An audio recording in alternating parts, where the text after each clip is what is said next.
Hello everyone, and welcome back to another episode of AI English Podcast. I'm your host, Sara, your virtual English teacher and guide. And today I'm joined by someone very special. He's a language coach, a passionate teacher, and someone with the energy of a double espresso. Straight from the United States. Michael, welcome to the show. Hey. Wow, Sarah, that was an intro. I feel like I should be walking into a stadium right now.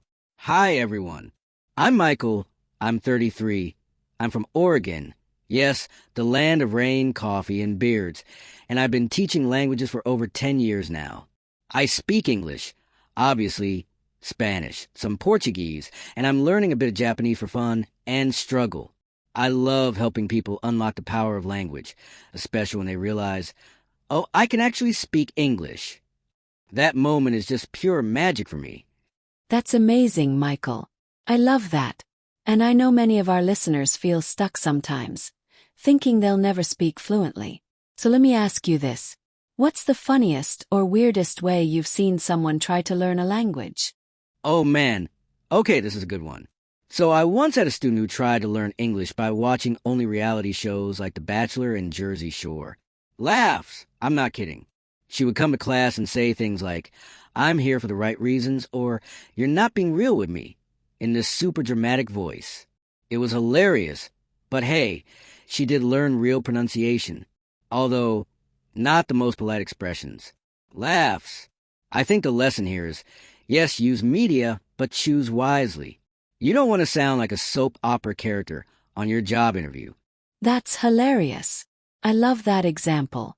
Okay, so that brings me to something important. Let's talk about language learning myths. What are some popular beliefs that you think are just wrong? Oh, I've got a few. You need to move to an English-speaking country to learn English. Nope. False. Some of my best students have never left their home country. It's about how you use your time and resources. You must memorize 100 vocabulary words a day. Sound productive, right? Wrong. Your brain will hate you. It's better to learn fewer words, but really use them. And here's my favorite myth. I'm too old to learn. Come on, that's just fear talking. I've taught English to 70-year-olds who rocked it. If you're alive and curious, you can learn. Yes, totally agree. And I have to ask, have you ever had an embarrassing moment while learning another language? Oh, God, yes. I was in Mexico. Super confident, trying to flirt at a cafe. I meant to say, me gustas mucho, like, I like you a lot. But I accidentally said, me gusta tu mama mucho. So yeah, I told her I liked her mom a lot. That conversation ended very quickly. Lesson learned. Triple check your Spanish before getting romantic. Oh no, that's incredible. You just reminded me of a student who once said, I am very exciting, instead of, I am very excited. Big difference. Exactly. I am exciting means you're like fireworks and a roller coaster. Not the same as I'm excited to be here, but that's how we learn. Mistakes are part of the fun. Okay, Michael, now I'm really curious. You've been teaching for over 10 years, and clearly you make learning fun.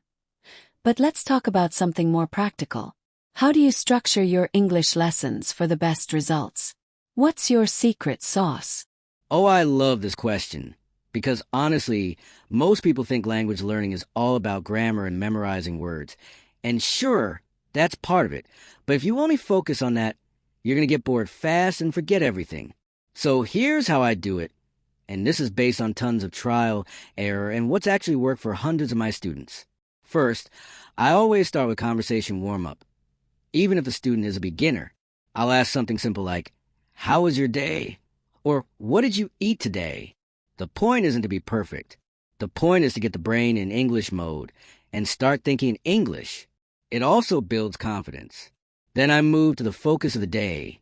This could be a grammar topic, a pronunciation tip, or a vocabulary group, depending on the student's level. But, and this is key, I never teach just the rules. Instead, I use the rule in context. For example, if we're working on the present perfect, I won't say, this is how it works. I'll say, let's talk about your life experiences. Have you ever traveled abroad? Have you ever eaten sushi? Boom! Suddenly the grammar becomes personal and emotional. That's how it sticks. Wow, that makes so much sense. I think a lot of people get scared of grammar because they learned it in school as something cold and boring. But what you're saying is, grammar isn't the goal, it's just the tool for expressing your thoughts. Exactly. You nailed it, Sarah. And then, after the main lesson, I do something that surprises most people. I add a real-life practice activity. This could be watching a short video and answering questions, doing a role play, or even recording a voice message on WhatsApp describing their day. But only in English. That's where the real learning happens. When you use a language outside of the lesson, it becomes part of you. And one last thing. At the end of every class, I ask one powerful question. What's one thing you learned today that you can actually use tomorrow? That's how you get progress.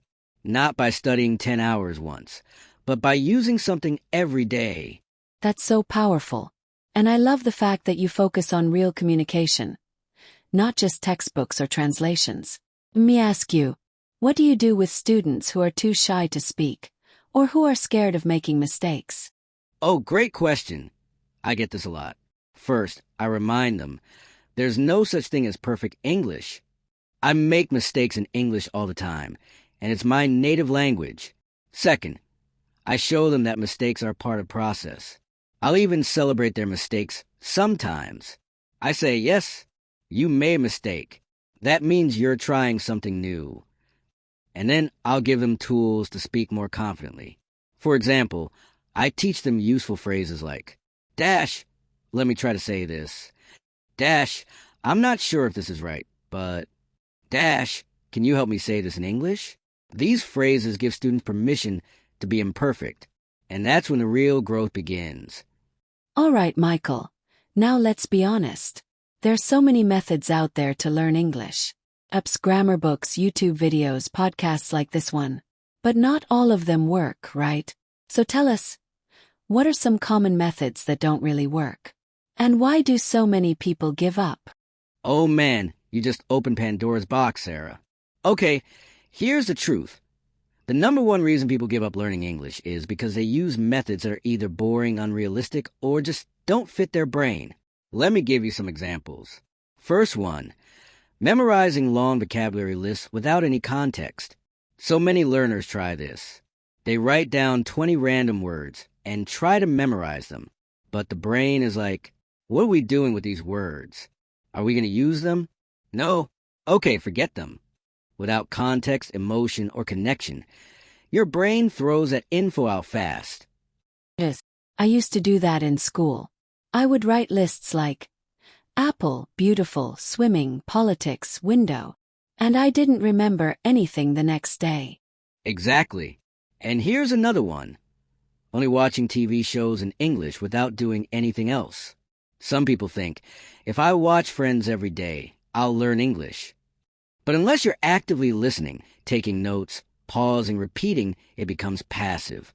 Entertainment is not equal to practice. Also, and this one might upset some people, just using apps is not enough. Apps are great for short sessions, vocabulary, even pronunciation, but they can't teach you to communicate. You need interaction, real conversation, and feedback. You don't learn to swim by reading about swimming, right? That's a great analogy. And I've seen that too. People use an app every day for a month, but when they try to talk, they freeze. Yes. And that leads me to the last point. People give up because they think, I'm not good at languages. But the real problem isn't their brain, it's their system. They never had a plan. They didn't mix the right elements. Listening, speaking, reading, writing, feedback. Fun. They didn't track their progress.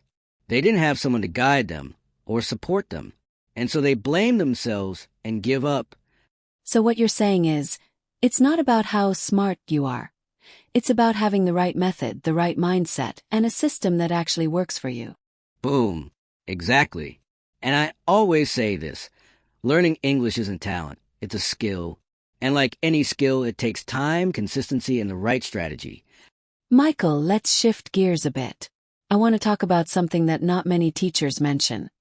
But I think it's so important. How do you think emotions and motivation affect someone's ability to learn English? Oh, Sarah, I love this topic. And you're right, we don't talk about it enough. Honestly, emotions are everything. They're like the fuel in the engine of language learning. Let me explain it this way. You can have the best textbook, the perfect grammar exercises, and a great teacher. But if you feel bored, stressed, ashamed, or unmotivated, your brain will literally shut the door to learning. It's like trying to run a marathon with no energy. You won't make it. Michael, let's shift gears a bit. I want to talk about something that not many teachers mention. But I think it's so important. How do you think emotions and motivation affect someone's ability to learn English? That's such a good image. And I've seen that with my students. When they feel anxious or embarrassed, they just stop participating. Exactly. That emotion, fear of making mistakes, is one of the biggest killers of progress. So many learners are terrified of sounding stupid or saying something wrong, and that fear freezes them. But language is all about connection, not perfection. I always tell my students, you didn't learn your first language perfectly. You said me want water when you were a kid, and nobody laughed. So why do we expect adults to be perfect when learning something new? But I always remind them, you're supposed to make mistakes. That's how your brain learns. Totally. And motivation? That's the other half of the equation. When someone is deeply motivated, not just by grades or tests, but by personal reasons, they learn 10 times faster. Like, they want to move to another country, or talk to their partner's family, or finally understand their favorite songs. That kind of emotional connection makes learning meaningful. It's the difference between studying because you have to versus learning because you want to. Yes. That inner purpose, that spark, it changes everything. So, what do you say to students who feel like they've lost their motivation? Great question. I always tell them, motivation isn't a constant. It comes and goes like waves. So don't panic if you lose it. Instead, try to reconnect with your why. Ask yourself, why did I start learning English? And then make your practice fun again. Watch something funny. Talk to a friend. Learn a word you love. Small wins bring back that energy. That's so encouraging. And I think it'll help a lot of people who are listening. Because let's be honest, we all feel stuck sometimes, right? Absolutely. Even teachers do. But when you learn to use your emotions, when you get curious, excited, playful, your brain opens up. And that's when the real learning happens. All right, Michael, I need to know this. You're one of the most energetic and positive teachers I've ever seen online. How do you do it? What are your top motivational techniques for helping students stay excited about learning? Wow. Thank you, Sarah. That means a lot. Okay, let's get into it. My top 3 motivational tools? They're simple, but super effective. Ready? Ready. Number 1, celebrate small wins, loudly. Most students wait until they're fluent to feel proud. Big mistake. I teach my students to cheer for everything. First full sentence? Boom. That's a win. Understood your first English meme? Win. Ordered coffee without panicking? Win. I even have a little bell I ring in my classes. Ding, ding, ding. And it's so silly, but it makes people smile and feel seen. Because if you're only chasing perfection, you'll burn out. But if you celebrate progress, you build momentum. And momentum creates motivation. I love that. It reminds me of when people go to the gym. If you wait to celebrate until you have the perfect body, you'll quit in 2 weeks. But if you notice the small improvements, you keep going. Exactly. And that brings me to number 2, make it personal. I always ask my students, what do you love? What do you care about? What's fun for you? Then we build lessons around that. One student loved Marvel movies, so we studied clips from Iron Man. Another loved cooking, so we watched cooking shows and learned recipe vocabulary. When learning connects to your life, it feels real. Not like school, like something you want to do. That makes so much sense. If you're learning from topics that bore you, of course you're going to lose motivation. Right. I think too many teachers forget this. The goal isn't to memorize verbs. The goal is to express yourself, to connect. That's why my third technique is make it human. And by that I mean bring emotion, personality, and play into the process. We laugh in my classes. We share stories. We even sing sometimes. Because when students feel emotionally connected to the experience, they remember more. They relax. They feel confident. Language is human, so your learning experience should feel alive, not robotic. That's so beautiful. I think people listening right now are probably smiling, thinking, yes, that's what I need. Learning a language can be hard, but it doesn't have to feel like punishment. Exactly. It should feel like possibility. A door you're opening to a whole new world. Michael, this conversation has been so full of energy, laughs, and seriously powerful insights. I feel like we could keep talking for hours. But sadly, our time is almost up. I know, right? I've had such a blast being here with you, Sarah. And with everyone listening. If you're out there, maybe walking your dog, washing dishes, or just sitting with a notebook, thank you for letting us be a part of your journey today. Yes, and I really hope this episode reminded you that learning English, or any language, is not about being perfect. It's about being human, making mistakes, laughing through them, and learning how to connect with the world around you. Exactly. And if there's one thing I'd love people to remember from today, it's this. You're capable of more than you think. You don't need to be the best student, just the most curious one. Stay curious, stay kind to yourself, and keep going. Such wise words. Michael, thank you again for sharing your heart, your humor, and your teacher magic with us. Thank you, Sarah. And to everyone listening, if you smiled even once during this podcast, then it was a good day. Let's keep learning, laughing, and growing together. And that's a wrap for today's episode of the IA English podcast. Don't forget to subscribe, leave us a review, and share this with someone who's learning English too.